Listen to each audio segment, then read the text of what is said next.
Hello everyone. Log normal distribution का lecture में आप सभी का स्वागत है। हम सभी ASRB नेट एग्रीकल्चर स्टैटिस्टिक्स के प्रिपरेशन के सीरीज़ में हैं और यहाँ से हम लोगों ने लास्ट यूनिट 1 से जो हमारे पास कॉची डिस्ट्रीब्यूशन था वो कॉची डिस्ट्रीब्यूशन को कवर अप किए थे। अब जो डिस्ट्रीब्यूशन आप लोग देखेंगे वो है आपके पास लॉग नॉर्मल डिस्ट्रीब्यूशन। ईजी है, थोड़ा सा आपको समझने की आवश्यकता है चीज़ों को और उसके बाद आप कर पाएंगे आराम से। देखो, लॉग नॉर्मल डिस्ट्रीब्यूशन आप धीरे धीरे देखोगे तो यहाँ पे एक लॉग फिर एक नॉर्मल, तो हमारे पास लॉग के साथ नॉर्मल डिस्ट्रीब्यूशन के साथ लॉग लेके ही हम लोग इस काम को करेंगे। चलो मैं समझाता हूँ। सोचिए कि आपके पास रैंडम वेरिएबल x है। अगर आपने इसके पास साथ ln x लिया है तो ये फॉलो करता है normal distribution which mean mu and variance sigma square को।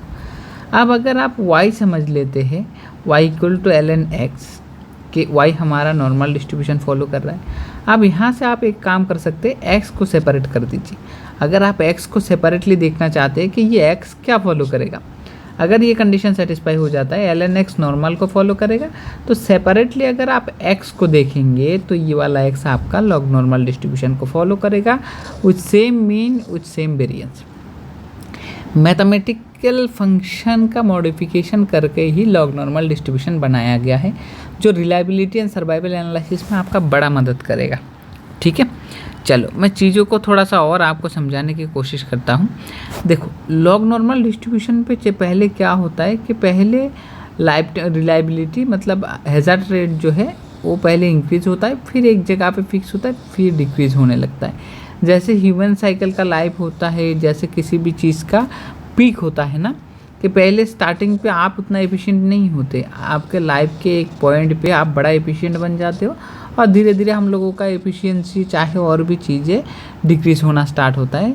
तो ये रिलायबिलिटी एंड सर्वाइवल एनालिसिस के पॉइंट ऑफ व्यू से बड़ा इंपॉर्टेंट हो जाता है। ठीक है, अब सेकंड इसका डेफिनेशन को आप लोग देखेंगे। डेफिनेशन में चीज़ें दिया हुआ है कि ln x अगर आपका नॉर्मल डिस्ट्रीब्यूशन को फॉलो करता है, नॉर्मल डिस्ट्रीब्यूशन को फॉलो करता है, x आपका लॉग नॉर्मल को फॉलो करेगा, जहाँ पे ये मीन है और ये वेरिएंस है आपके ln x का। ठीक है, जो नॉर्मल डिस्ट्रीब्यूशन का। अब यहाँ पे x को सेपरेटली अगर आप देखेंगे तो उसका डिस्ट्रीब्यूशन कुछ इस तरीके से बनेगा। पहले आपको मैं बता देता हूँ कि नॉर्मल का डिस्ट्रीब्यूशन आप सभी को याद होगा। नॉर्मल डिस्ट्रीब्यूशन का जो हमारे पास PDF होता है, प्रोबेबिलिटी डेंसिटी फंक्शन, वो आप लोगों ने f ऑफ x, ये तो आपने सभी ने पढ़ा होगा डेफिनेटली 1/σ√2π और e⁻⁻1/2 यहाँ पे मैं लिख सकता हूँ x माइनस μ/σ²। ये हमारे पास पहले से था, जो हमारे नॉर्मल डिस्ट्रीब्यूशन था। ठीक है, जो हमारे पास कौन सा डिस्ट्रीब्यूशन था, नॉर्मल डिस्ट्रीब्यूशन। अब यहाँ पे चेंजेस क्या है, देखो, जब भी आप इसमें चेंज करोगे तो आपके पास एक x यहाँ पे जुड़ेगा, इसके साथ ln जुड़ेगा, ये x है, आप इसके साथ ln ले लोगे और 1/2 ये अगर अंदर चला जाता है तो 1/2 आ जाएगा और सिग्मा स्क्वायर का सिग्मा स्क्वायर है। सेपरेटली लिखना चाहते हो तो यहाँ एक स्क्वायर, यहाँ एक स्क्वायर लिखने से आपका कुछ गलत नहीं होता है। होप आपको चीज़ें समझ में आ गया। तो इतना सारा डिफरेंस है।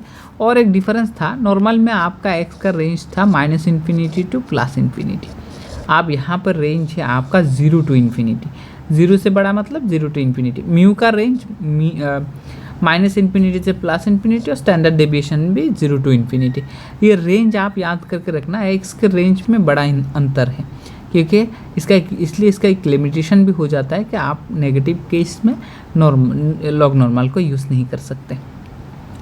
देखो, अब जो चीज़ें हैं, आपका shape of the distribution definitely continuous distribution है, इसलिए हम लोगों ने PDF लिखा था तो हमारे पास ये कंटिन्यूअस है।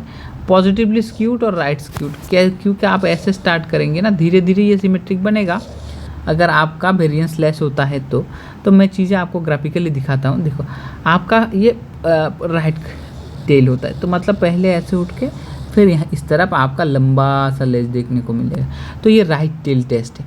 जब यहाँ पे देखो स्प्रेडनेस आपका बहुत ज़्यादा है, जब ये घटेगा धीरे धीरे ये शिफ्ट होता रहेगा और इसका स्प्रेडनेस जब लेस होगा तो ये सिमेट्रिक होना स्टार्ट होगा। एक्चुअल में इसका सिमेट्रिक जब होगा ये बड़ा नैरो सा बन जाएगा। मैं पहला वाला रिमूव कर देता हूँ। देखो, जब भी ये सिमेट्रिक बनेगा ना, ये वाला ये जितना बड़ा उतना ज़्यादा वेरिएंस, तो यहाँ पे देखो इसका स्प्रेडनेस थोड़ा सा कम हुआ है।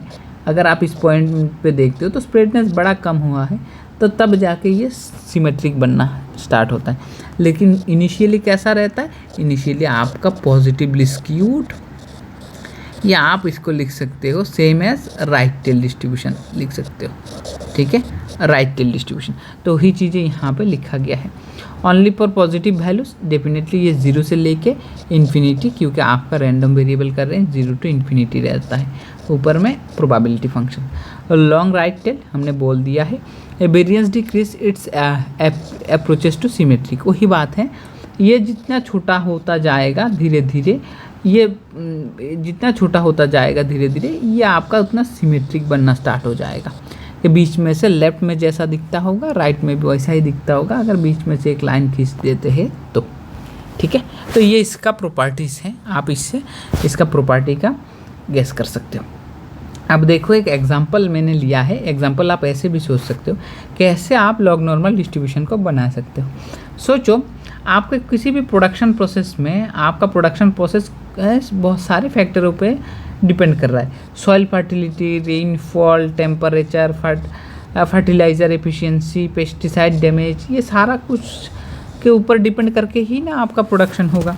तो जब भी आप ऐसा देखोगे तब आपने देखा है कि सर हमारा जो प्रोसेस है वो ए इंटू, इसको ए मान लो, इसको बी मान लो, इस तरीके से मानो, इस ए बी सी डी ये सारे चीज़ों के ऊपर डिपेंड करता है। अगर आप लॉग ले लेते हो, मतलब लॉगरिदम ले लेते हो, तो लॉगरिदम इस तरफ भी लॉग लग जाएगा और इस तरफ भी लॉग लग जाएगा, क्योंकि आपको पता है लॉग ए इंटू बी का फॉर्मूला होता है लॉग ए प्लस लॉग बी, लॉग ए प्लस लॉग बी।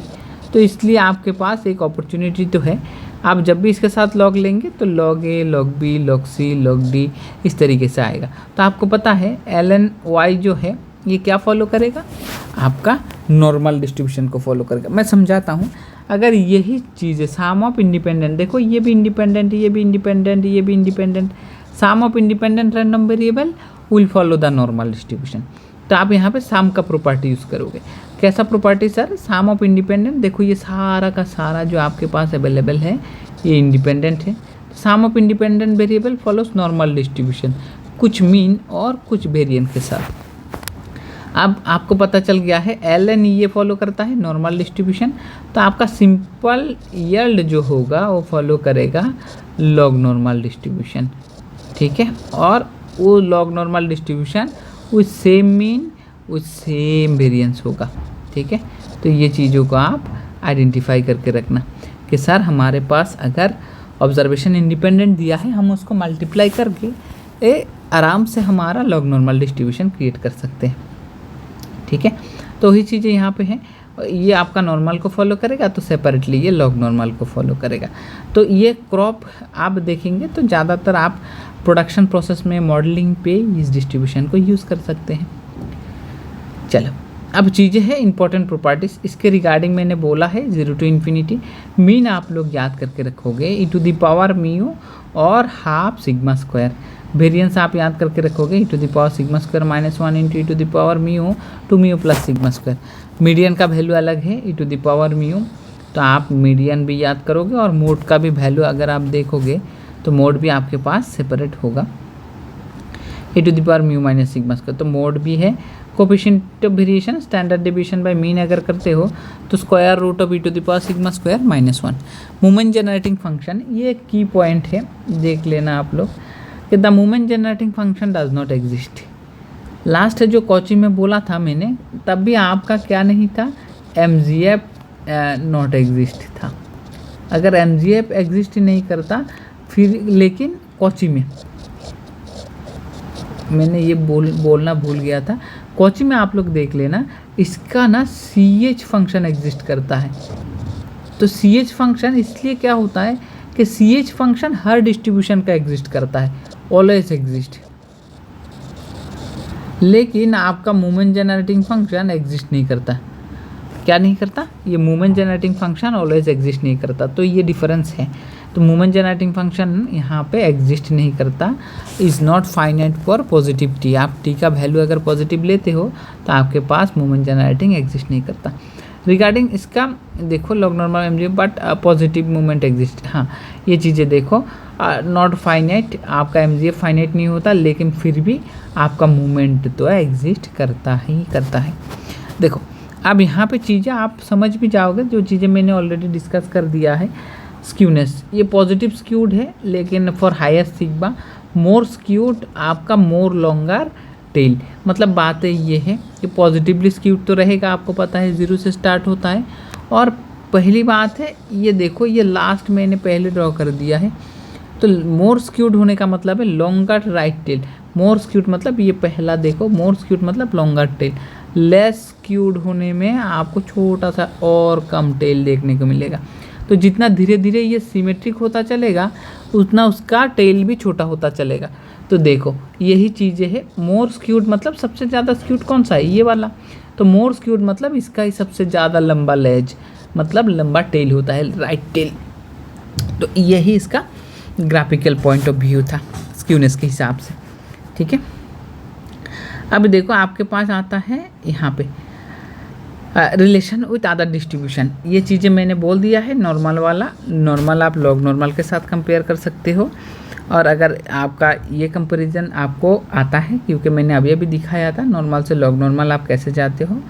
अब देखो इन मल्टीप्लिकेशन वाला केस, सोचो आपके पास इंडिपेंडेंट रैंडम वेरिएबल है और आपने इनका मल्टीप्लिकेशन करके एक वेरिएबल बनाया हुआ। अब आप क्या करोगे, लॉग ले लो, इसके साथ भी लॉग लोगे, इसके साथ भी लॉग लोगे, तो आपके पास ln x और सम ऑफ इंडिपेंडेंट रैंडम वेरिएबल बन जाएगा by the central limit theorem. जब आप इस पर सेंट्रल लिमिट थ्योरम अप्लाई करते हैं, क्योंकि ये भी इंडिपेंडेंट और सब इंडिपेंडेंट, तो बाय सेंट्रल लिमिट थ्योरम सम आपका नॉर्मल फॉलो करेगा। क्योंकि ln x नॉर्मल फॉलो कर रहा है, ये normal with mean mu variance sigma square follow करता है, तो आप सेपरेटली x को देखोगे तो x आपका लॉग नॉर्मल को फॉलो करेगा। तो उसका मतलब प्रोडक्ट x जो है, x क्या है, x है इसका प्रोडक्ट, देखो तो मतलब प्रोडक्ट जो है आपका लॉग नॉर्मल को अप्रोच करेगा, ठीक है। तो ये चीज़ें इम्पॉर्टेंट है, अब देख लेना। अब यहाँ पे देखो 2-4 चीज़ें आपको चाहिए होगा रिलेशन विद गामा डिस्ट्रीब्यूशन। जैसे आपने गामा पढ़ लिया है ऑलरेडी, तो आपको पता है गामा भी आपका पॉजिटिव होता है और राइट स्क्यूड होता है। गामा में भी आपका रेंज 0 से लेके x का रेंज आपका इन्फिनिटी तक एग्जिस्ट करता है। तो आपके इस केस में भी गामा में बोथ देखो पॉजिटिव भी है, राइट स्क्यूड है। इसमें तो पॉजिटिव भी है और राइट स्क्यूड है। अब गामा में क्या होता है, सम ऑफ एक्सपोनेंशियल वेरिएबल। अब लॉग नॉर्मल में क्या होता है, एक्सपोनेंशियल अलग अलग है, ठीक है। लॉग नॉर्मल में क्या होता है, एक्सपोनेंशियल ऑफ नॉर्मल वेरिएबल। तो एक्सपोनेंशियल ऑफ नॉर्मल वेरिएबल आप e⁻x लेते हो ना, इसलिए बोला गया है, ज़्यादा डिफरेंस है नहीं। देखो ये भी पॉजिटिव है, ये भी पॉजिटिव है, तो सिमेट्रिक जैसा ही प्रतीत होता है। Sum of exponential variable, gamma जो होता है सम ऑफ एक्सपोनेंशियल वेरिएबल, और लॉग नॉर्मल जो होता है exponential of a normal variable. अच्छा, इस यहाँ पे डिफरेंस है, ठीक है, मैं भी यहाँ पे कंफ्यूज हो गया था। देखो सम ऑफ एक्सपोनेंशियल वेरिएबल आपका एक्सपोनेंशियल वेरिएबल का सम है। अब यहाँ पे एक्सपोनेंशियल ऑफ नॉर्मल वेरिएबल का एक्सपोनेंशियल लेंगे तो लॉग नॉर्मल आ जाएगा, ठीक है। चलो अब हमारे पास जो चीज़ें हैं वो है हमारा relation with exponential distribution. Both positively skewed और राइट स्क्यूड बोल सकते हैं। अब डिफरेंस क्या होता है, डिफरेंस है कि आपका कांस्टेंट हैज़ार्ड रेट रहता है और मेमोरीलेस प्रॉपर्टी रहता है एक्सपोनेंशियल में। लॉग नॉर्मल में कांस्टेंट हैज़ार्ड रेट नहीं रहता है, जैसे मैंने बोला था रिलायबिलिटी इंक्रीज होता है फिर डिक्रीज हो जाता है। अब नॉट और ये मेमोरीलेस प्रॉपर्टी आपका 2 ही जगह पे दिखता है, एक एक्सपोनेंशियल में, एक आपका जियोमेट्रिक डिस्ट्रीब्यूशन, या आपका कंटिन्यूअस केस में, या आपका डिस्क्रीट रैंडम वेरिएबल के केस में। और किसी भी जगह पे आपका मेमोरीलेस प्रॉपर्टी दिखाई नहीं पड़ता है।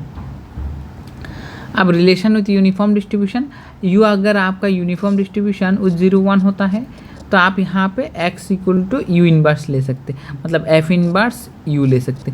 तो यहाँ पे आपका f इनवर्स u, अगर डिस्ट्रीब्यूशन f इनवर्स u लेते हैं तो आपके पास ये लॉग नॉर्मल को रैंडम वेरिएबल को जनरेट कर देगा। तो ये एक टेक्निक है, this common simulation technique is called Monte Carlo method, ठीक है। इस टेक्निक को क्या बोला जाता है, मोंटे कार्लो मेथड। अब लिमिटेशन क्या है, देखो लिमिटेशन पे हमारे पास दिया गया है can not be assign for negative value. क्यों नहीं कर सकते, क्योंकि लॉग ऑफ नेगेटिव आपका एग्जिस्ट नहीं करता है ना। लॉग ऑफ आप अगर नेगेटिव वैल्यू ले रहे हो तो ये डज नॉट एग्जिस्ट, तो इसलिए लॉग वेरिएबल के लिए आप नहीं कर पाओगे। Mean is generated then median, mean is greater than the median because it's skewed, तो ये वाला एक दिक्कत है। एमजीएफ डज नॉट एग्जिस्ट, ये भी आपको याद रखना है। Parameter estimation is more complex than the, ये तो बेसिक चीज़ें आ गया, ठीक है। इंपॉर्टेंट है ये वाला और ये वाला, ठीक है। तो लिमिटेशन का आप लोग एक बार ध्यान रख लेना, लिमिटेशन भी बड़ा इंपॉर्टेंट चीज़ है। चलो क्वेश्चन पे चलते हैं। क्वेश्चन हमारे पास आप अगर देखोगे, देखो क्वेश्चन पूछ रहा है एक्स फॉलो कर रहा है आपका लॉग नॉर्मल डिस्ट्रीब्यूशन जिसका मीन आपका 1 है और वेरिएंस आपके पास 4 दिया हुआ है। Which of the following random variable follows the standard normal distribution. तो स्टैंडर्ड नॉर्मल में आपको पता है कि ln(x) जो है ln(x) करने पे आपका क्या फॉलो करेगा, अगर x नॉर्मल फॉलो कर रहा है ln(x) आपका नॉर्मल फॉलो करेगा, बस बात ख़त्म। नॉर्मल विथ मीन 1 और आपके पास वेरिएंस जो होगा वो है 4। अब आपको पता है कि अगर ln(x) नॉर्मल फॉलो कर रहा है तो हम स्टैंडर्ड नॉर्मल कैसे कन्वर्ट करते हैं, इस तरीके से ln(x) इसको z के तरह, इसको कोई x की तरह सोचो या y की तरह सोचो तो आपको इजी फील होगा। तो आपके पास y जो है, तो आप इसको अगर y फॉलो करता है इस तरीके से लिखते हो या y इक्वल टू लिखते हो, कोई बात नहीं। तो आपका ln(x) या y माइनस मीन का value, mean divided by standard deviation, sigma square अगर 4 है तो सिग्मा आपका 2 बनेगा डिवाइडेड बाई 2, यही आपका नॉर्मल 0 1 मतलब स्टैंडर्ड नॉर्मल को फॉलो करेगा। तो आप समझ सकते हो यहाँ पे ऑप्शन नंबर बी जो है वो आपके लिए सही ऑप्शन है। अब इस तरीके से यहाँ पे दिया हुआ है। क्वेश्चन नंबर 2 को देखो, एक्स फॉलो कर रहा है आपका normal distribution, P of x greater than 1 क्या फॉलो करेगा। यहाँ पे चीज़ें बड़े आराम से देख लेना क्योंकि मैं स्टैंडर्ड नॉर्मल पे कन्वर्ट करने की कोशिश करता हूँ। चीज़ों को देखो, अगर आप यहाँ पे क्या करते हो, प्रोबेबिलिटी ऑफ ln(x) ले लेते हो, x है, आप अगर ln ले लेते हो तो ये ग्रेटर देन ln(1) बन जाएगा। देखो x आपका लॉग नॉर्मल, जब आप ln ले लोगे ये फॉलो करेगा नॉर्मल को, तब आपका रेंज क्या हो जाएगा, जब नॉर्मल फॉलो करेगा, कौन नॉर्मल फॉलो करेगा, ln(x) आपका नॉर्मल फॉलो करेगा। तो नॉर्मल अगर आप ले लेते हो आपका, तब यहाँ पे चीज़ों का रेंज जो ln(x) का रेंज होगा, ln(x) का रेंज वो -∞ टू +∞ पे एग्जिस्ट करेगा। आप यहाँ पे चीज़ों को अच्छे से देख लेना कि हमारे पास ये ln(x) जो है ये नॉर्मल को डिस्ट्रीब्यूशन को फॉलो कर रहा है। तो आप इसका वैल्यू निकालने की कोशिश कर रहे हो, sir ln(x) greater than log 1 का वैल्यू क्या होता है 0, तो आप ग्रेटर देन 0, क्योंकि ये नॉर्मल डिस्ट्रीब्यूशन को फॉलो करता है। तो इसका ग्राफ कैसा होगा, नीचे की तरफ आप ln(x) लोगे और ऊपर की तरफ आप प्रोबेबिलिटी वैल्यू f(x) लोगे। अगर आप देखोगे कि ये अगर आपका 0 होगा तो ये -∞ और ये +∞। कार्व के रिगार्डिंग आपको पता है कि इस तरह का कार्व होता है और इसको 0 मान लो तो बीच में से ये वाला पोर्शन आपका 0.5 इस तरफ और यहाँ वाला पोर्शन भी आपका 0.5। तो इन्होंने पूछा है 0 से ऊपर, तो ये अगर आपका 0 है, 0 से ऊपर प्रोबेबिलिटी वैल्यू 0.5 होगा, 0 से नीचे भी 0.5 होगा, क्योंकि ये हमारा नॉर्मल बन चुका है। तो यहाँ पे वैल्यू जो है बी नंबर ही करेक्ट होगा। तो इस बात को ध्यान रखना, धीरे धीरे करना लगे हुए दिक्कत आना चालू होगा तो मुझे कमेंट सेक्शन पे, या आप अगर कोर्स पे हो तो आप ग्रुप में होंगे तो आप मुझे ग्रुप पे बताओ, ठीक है। अब देखो क्वेश्चन नंबर 3 पे आपको क्या दिया गया है। क्वेश्चन नंबर 3 पे आपको पूछ रहा है एक्स फॉलो कर रहा है आपका लॉग नॉर्मल डिस्ट्रीब्यूशन, अच्छी बात है, विथ मीन 2 एंड वेरिएंस 0.25। तो आपके पास मीन एंड वेरिएंस दोनों के दोनों अवेलेबल है। अब इन्होंने पूछा है मीडियन, तो मीडियन का वैल्यू आपका क्या है, मीडियन का फॉर्मूला ही आपका है e⁻μ। यहाँ पे म्यू का वैल्यू क्या है 2, तो आप देखोगे e⁻2। एक बात अच्छे से देखना कि मीडियन पे आपका वेरिएंस इन्वॉल्व ही नहीं होता है, तो e⁻2 is the correct answer. तो इसका आप एक्सप्लेनेशन यहाँ पे अवेलेबल है, तो आप इसको देख सकते हो। क्वेश्चन नंबर 4 पे क्या पूछा गया है, क्वेश्चन नंबर 4 पे आपको पूछा गया है कि आपका y फॉलो कर रहा है नॉर्मल डिस्ट्रीब्यूशन, तो आप x क्या फॉलो करेगा, x इक्वल टू e⁻y। तो आप इसको थोड़ा सा अलग तरीके से सोचो, ln(x) ले लो, ln(x) का वैल्यू क्या है y, तो y आपका फॉलो करता है नॉर्मल, ठीक है। अब यहाँ से अगर आप x निकालोगे तो x फॉलो क्या करेगा, x फॉलो करेगा आपका लॉग नॉर्मल, कौन सा डिस्ट्रीब्यूशन, लॉग नॉर्मल डिस्ट्रीब्यूशन। तो यहाँ पे हमारे पास देन एक्स क्या फॉलो करेगा, एक्स सेपरेटली अगर आप देखोगे तो एक्स फॉलो करेगा आपका लॉग नॉर्मल डिस्ट्रीब्यूशन को, ठीक है। यहाँ पे एक्सप्लेनेशन है, देखो क्वेश्चन नंबर 5 में पूछा है एक्स फॉलो कर रहा है log normal again, expected value of x cube का क्या कौन सा ऑप्शन होगा या क्या वैल्यू होगा। तो ये 4 ऑप्शन है आपके पास। आप अगर देखोगे एक जनरल फॉर्म है, अगर आप गेस कर सकते हो तो अच्छा बात है, लेकिन अगर नहीं पता है तो आप इसको लिख लो। अगर एक्सपेक्टेड वैल्यू मतलब केथ मूवमेंट अगर आप निकालते हो तो ये होता है के म्यू प्लस हाफ के स्क्वायर और सिग्मा स्क्वायर। तो यहाँ पे 3 है, तो expected value of x cube है आपको निकालना। तो ई टू द पावर आप लिखोगे 3 mu plus half 9 sigma square.